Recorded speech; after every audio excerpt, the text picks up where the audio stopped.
berakhir daripada pendidikan tersebut, alhamdulillah saya bersama dengan teman saya berdua ditempatkan di Subdit Pol Udara. Disinilah awal dari karier saya. Saya polwan pertama kali penerbang di Indonesia. Karena di dunia penerbang itu adalah resikonya sangat tinggi. Siap untuk meninggal ibaratnya kan gitu. Saya kurang lebih 10 tahun jarang ketemu sama suami saya. Suami saya datang, saya terbang. Saya datang, suami saya pergi. Gitu terus. Suami saya pulang layar, anak saya datang waktu itu masih umur 3 tahun. Dia bilang ke tetangga saya, Bude, di rumah gak om, padahal itu suami saya. Loh, itu papamu. Bukan, papa saya nggak ada, papa saya tugas. Dia nggak tahu. Disitulah terenyuh saya. Kamu datang ke tempat potong rambut, kamu samakan dengan foto ini biar anak kamu tahu kalau itu adalah kamu. Saya bilang gitu. Saya pilih banget. Akhirnya suami saya itu menangis.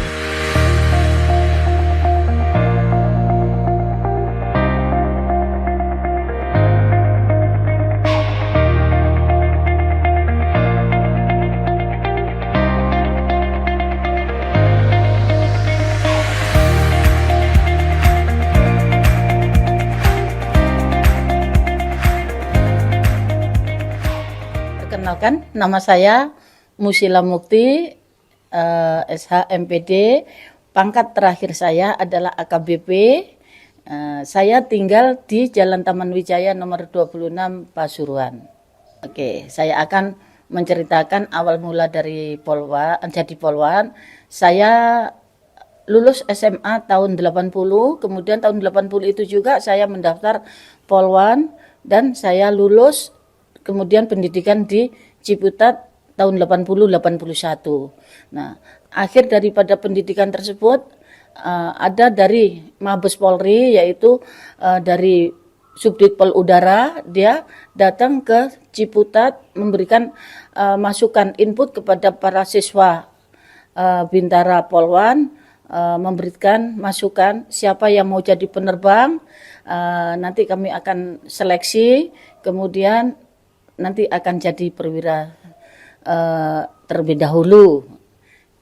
Dari situlah semua ya punya keinginan, tapi saya juga tidak tahu dites atau tidak, itu tidak tahu dari mana. Kemudian berakhir daripada pendidikan tersebut, alhamdulillah saya bersama dengan teman saya berdua ditempatkan di Subdit Pol Udara. Nah, disinilah awal dari karier saya. Saya di Pol Udara bersamaan dengan mantan siswa dari Lido bersamaan untuk mengikuti tes penerbang. Nah, di situ kami tes tidak sebentar tapi melalui proses. Nah, dari proses kemudian saya berdua dengan teman saya yang polwan itu, teman saya gugur di kesehatan. Kemudian saya berlanjut bersamaan dengan teman-teman dari Lido yang pengiriman dari Polda Metro Jaya. Kami siap untuk disekolahkan di Surabaya di penerbangan namanya Juanda Flying School. Tidak, saya tidak punya cita-cita jadi polwan. Justru saya ini jadi polwan ini atas dasar masukan dari almarhum kakak saya yang dinas di Brimob. Dia memberikan motivasi sama saya, begini dek untuk mau jadi polwan begini. Saya itu blank, tidak tahu sama sekali apa itu polwan, apa itu polisi itu. Oh, ternyata ada polisi wanita, ada ini. Nah, disitulah saya digembleng oleh almarhum kakak saya untuk menjadikan saya polwan. Saya sebenarnya cita-citanya itu ingin menjadi dokter ya, tapi karena keadaan orang tua yang tidak memungkinkan, karena orang tua saya pensiunan polisi, ya mungkin tahu sendiri bagaimana seorang pensiunan mau ini. Tapi saya memang cita-cita ingin melanjutkan ini, tapi apa daya. Nah, saya tidak ada biaya, tapi kemudian Allah memberikan jalan untuk saya jadi polwan. Nah, itu. Saya merasa bangga berkecimpung di polisi karena dari kecil saya memang dididik oleh orang tua saya, karena orang tua saya dari polisi ya, dia pensiunan Brimob. Kemudian saya cara mendidik anak-anaknya, yaitu anaknya itu ada 6, 1 laki-laki, 5 perempuan. Tapi dididiknya secara apa ya, disiplin gitu, diterapkan dari dini disiplin, dan dari sinilah kita itu tahu, oh ternyata begini. Nah itu kalau soal ini saya dinas kan di Jakarta, yaitu di Subdipol Udara.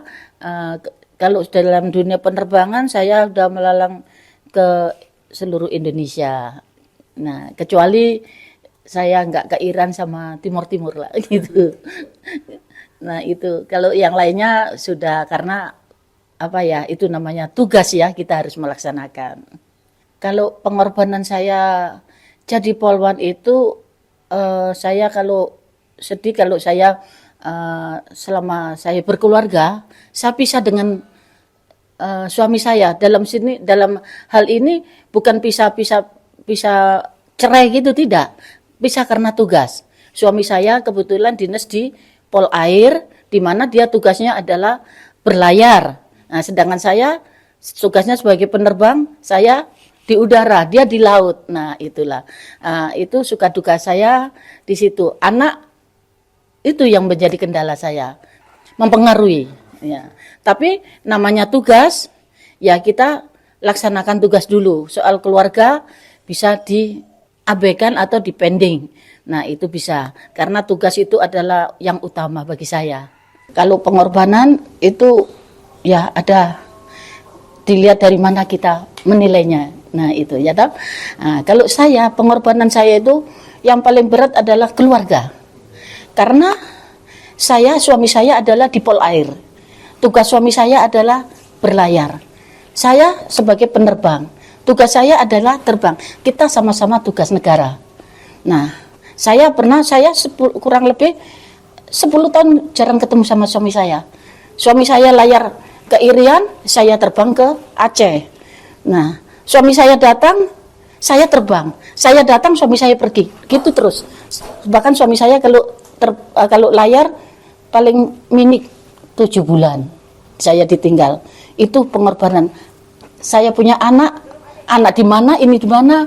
Nah ini, tapi berhubung saya juga tugas negara, yang saya utamakan adalah pengabdian. Anak bisa kita bisa kita titipkan orang tua sementara karena tugas. Nah itu aja. Ya memang batin ada ya, batin ada. Betapa ininya anak saya itu. Saya tuh pernah menangis melihat suami saya pulang layar. Anak saya datang waktu itu masih umur 3 tahun. Dia bilang ke tetangga saya, Bude, saya bilang gitu, di rumah ada om, padahal itu suami saya. Loh itu papamu? Bukan, papa saya nggak ada, papa saya tugas. Dia nggak tahu. Disitulah terenyuh saya. Kalau saya kan terbang nggak begitu lama kan, paling lama kalau tugas sama kerajaan GPK ke Aceh itu paling 1 bulan 2 bulan. Nah kalau enggak cuma 1 minggu 2 minggu kita ninggali keluarga ya toh. Anak kan enggak begitu ini kalau 2 minggu 1 minggu. Nah tapi kalau suami sampai 7 bulan 8 bulan ditinggal, sampai anak itu enggak tahu itu bapaknya tuh. Itulah pengorbanan saya, betapa ininya. Akhirnya saya bilang sama suami saya,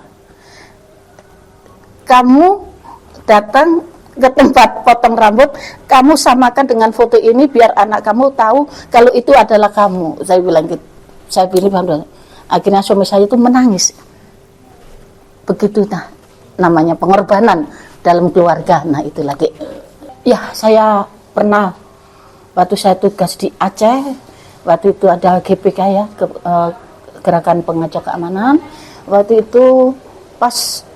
itu saya ada zamannya Pak Jeki Manihin ya. Jeki Manihin itu waktu masih pangkat AKBP, sekarang udah jenderal ya, jenderal.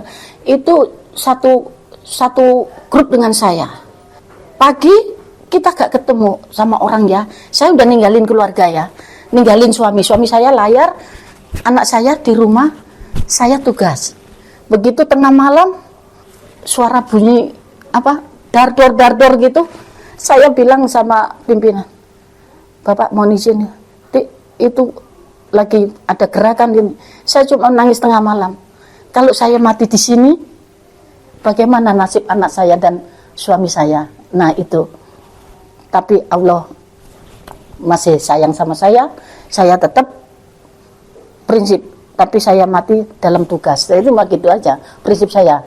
Tapi anak saya serahkan, hanya Allah yang tahu semuanya. Nah itu prinsipnya cuma gitu. Tengah malam ya hanya bisa menangis, namanya seorang ibu ya, ninggalin anak ya. Kalau ninggalin suami udah biasa ya, ninggalin anak cuma semata wayang, baru satu ya, masih kecil lagi saya tinggal.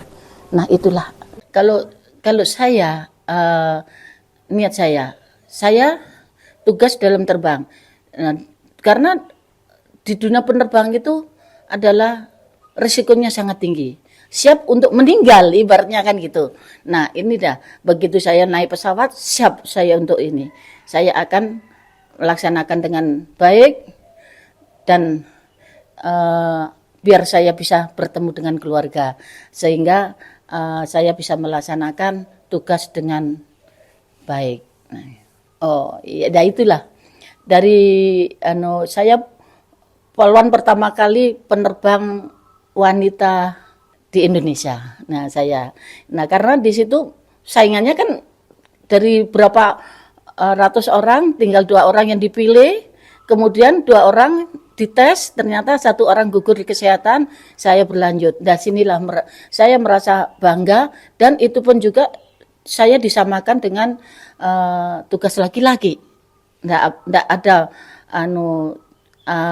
gender atau gitu, tidak ada. Jadi disamakan tugas. Ya udah, saya bilang kita karena kita sudah berkecimpung di dunia penerbangan, kita siap untuk melaksanakan tugas. Oh ini. Nah, setelah saya melalui proses tes, kemudian saya bisa disekolahkan penerbang.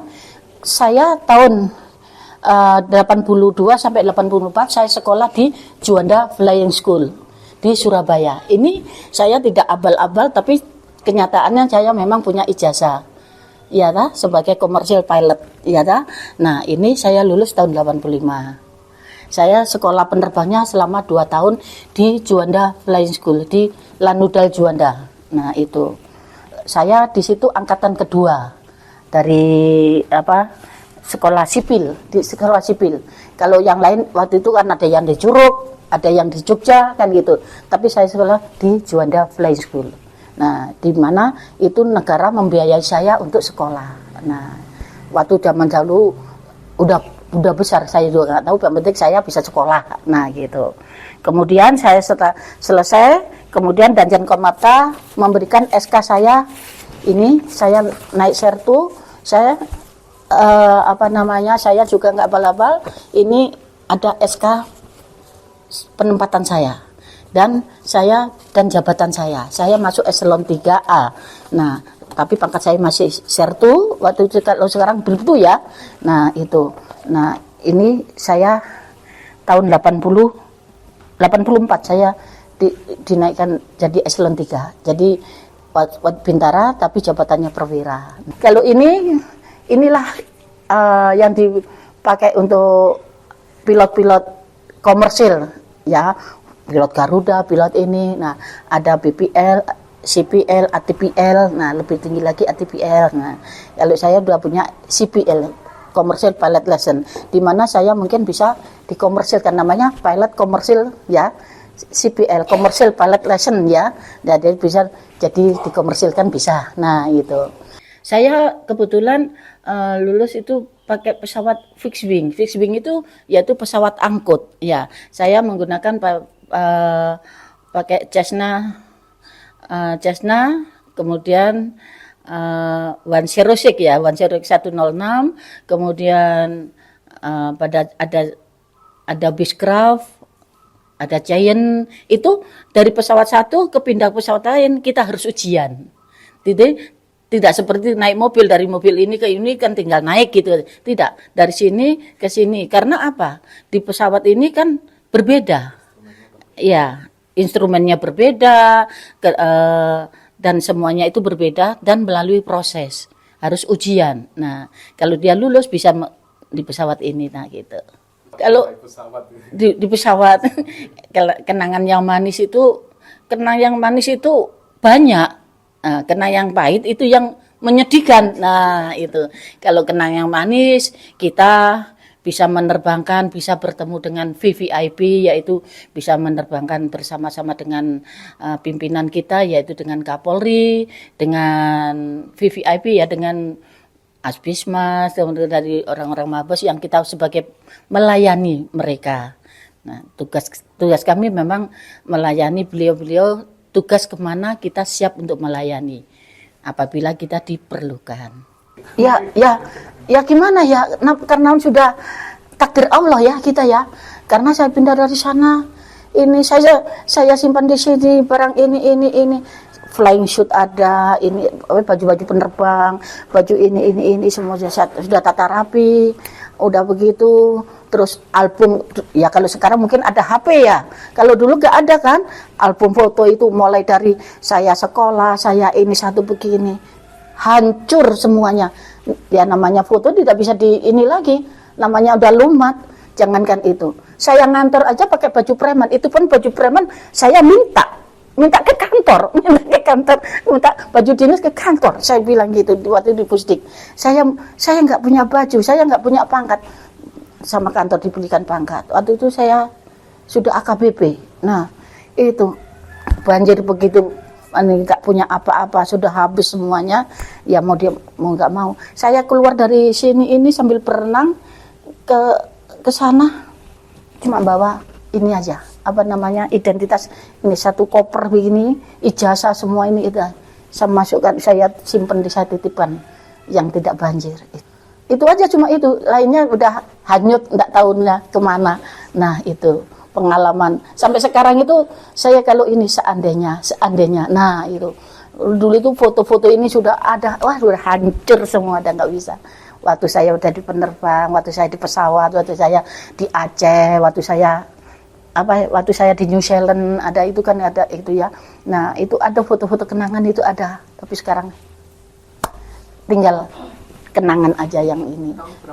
Banjir tahun 2008. Nah itu yang Pasuruan hampir total semuanya ya toh. Nah 2008 itu udah habis-habisan itu. Saya aja segini, tetangga itu tinggal atapnya doang. Rumah saya agak ini ya segini aja udah kelihatan tinggi, di bawah ini udah, iya saya segini, nah ini 2 meter dari sini. Mau gimana lagi, saya mau apa lagi, nggak bisa ngapa-ngapain. Nah itu semua takdir Allah, kita ambil hikmahnya aja. Nah tapi semuanya itu tidak Allah tidak akan memberikan kita cobaan kalau kita nggak ini kalau kita masih masih bisa dengan cobaan itu, dengan ikhlas Allah akan menggantikannya. Nah itu adik-adik, saya lihat jauh sebelumnya, karena saya kan tidak selamanya kan di ini, karena kan saya pindah ke Jawa Timur. Setelah saya di Jawa Timur, saya mendengar ada rekrutmen adik-adik Polwan yang jadi penerbang juga ada, pengganti ya.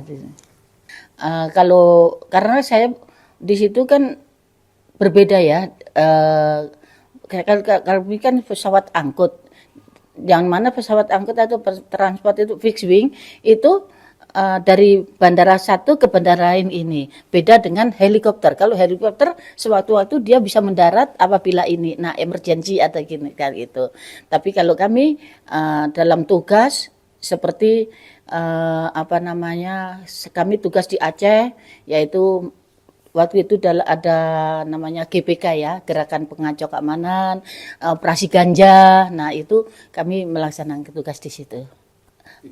Kalau di dunia penerbangan tidak ada perbedaan, kita sama. Karena apa? Ibaratnya kita di pesawat ya, di mana pesawat transport fixed wing ini terdiri dari 3, yaitu kapten pilot, co-pilot, dan kru. Disinilah kita itu senasib sepenanggungan. Jadi apa yang dikerjakan ini harus sama-sama. Kita harus senasib. Nah, kalau gitu ada emergensi, ada kendala, kalau kita mati ya mati semua kan gitu. Nah, itulah resiko kita hadapi. Enggak, karena kita tugas masing-masing kan sama kan gitu. Jadi tidak ada kalau wanita dibedakan, oh masih ini dikerjakan laki-laki, enggak. Kita sama-sama bekerja. Kalau mungkin kapten pilotnya mengendalikan pesawat, kita yang calling. Nah, di atas pesawat ya. Kalau saya yang calling, yang mengendalikan ini. Kalau sudah enggak ini kita sama-sama kan gitu. Iya, karena apa? Prinsip saya itu dari kecil saya sudah dididik disiplin. Nah, disinilah kami terapkan sampai hingga sekarang, sampai saya sudah lulus, dan saya terapkan juga kepada anak saya. Hidup itu ada 4, ya. Kalau menurut pribadi saya ya, kalau menurut saya. Pertama, saya didik ke anak saya yaitu tentang kedisiplinan. Nah, kita terapkan ke anak saya disiplin. Kedua, yaitu kejujuran. Kalau kita hidup jujur, pasti akan enak hidup kita. Kemudian ketiga yaitu kesopanan. Kalau kita memberikan kepada orang lain, kita sopan, memberikan etika, ya etika kan sopanan ya. Nah itu pasti kita akan dihargai sama orang lain. Yang keempat adalah ketakwaan. Nah, jangan lupa kita harus selalu mengingat Allah. Kalau saya sebagai orang Muslim ya, makanya saya itu yang saya terapkan pada anak saya. Karena apa? Saya melihat figur daripada orang tua saya mendidik saya demikian. Kok saya bisa berhasil? Nah, makanya saya terapkan pada anak saya. Alhamdulillah anak saya menurut, dan alhamdulillah anak saya yang satu bisa berhasil menjadi seorang pelaut. Nah, tinggal ini yang satu ini. Nah, itu. Ya, makna sejatinya polwan itu saya rasa tidak ada bedanya dengan polki. Karena cuma kita beda ini aja kalau menurut saya ya, karena tugas dan tanggung jawab itu kita sama-sama dengan polki. Tidak ada perbedaan. Kecuali mungkin tergantung dari polwannya itu. Nah, kalau menurut saya tidak ada perbedaan antara polki dan polwan karena tugas kita adalah sama. Itu. Kalau polwan yang dulu dengan sekarang, saya rasa itu jauh berbeda. Menurut pribadi saya ya. Karena apa? Kalau dulu itu kedisiplinan itu tetap esprit polwan kita jaga. Nah, tapi kalau sekarang itu saya merasa adik-adik kita itu kurang kedisiplinannya dan kurang menjaga esprit sebagai polwan. Kalau sekarang kayaknya lulu gue. Nah, saya udah lulus, itu senior bodoh amat. Nah, itu. Tapi kalau waktu saya itu senior, walaupun pangkat saya lebih tinggi, itu senior tetap saya akan hormat karena dia menjadi polwan terlebih dahulu. Itulah yang saya terapkan di berbeda dan pada teman-teman saya itu juga demikian. Walaupun pangkat kita lebih tinggi dengan ada senior kita yang pangkatnya lebih rendah, tapi kita tetap hormat karena dia menjadi polwan terlebih dahulu. Nah, itulah. Tapi kalau adik-adik sekarang kayaknya kurang kedisiplinannya. Kalau untuk pesan saya untuk adik-adik polwan ya, janganlah adik-adik ini merasa bangga dengan kamu sebagai polwan. Lanjutkan cita-citamu. Jangan hanya cuma sampai di sini aja. Saya merasa jadi polwan. Tidak. Karena apa? Cita-citamu tidak ada di situ aja. Kejar cita-citamu sampai setinggi apapun juga. Resiko apapun juga kamu memang sudah ibaratnya sudah taken kontrak. Nah, itu. Nah, kalau kamu diperintah untuk tugas, untuk siap laksanakan. Kalau kamu untuk sekolah, siap laksanakan. Jangan sampai kamu, ini sekolah yang tidak ada hasilnya, tidak ada ininya, dia mencari informasi ini supaya digantikan orang lain. Jangan. Itu adalah amanat. Terutama itu sudah dipilih dari Allah ya. Nah, itu nanti mesti ada manfaatnya. Nah, itu bagi adik-adik Polwan sekarang ini janganlah merasa apa cuma bangga cuma sampai di sini aja. Nah, terus kembangkan karir gitu. iya, untuk mengembangkan karir dia harus kejar itu apa yang kamu inginkan. Nah, itu.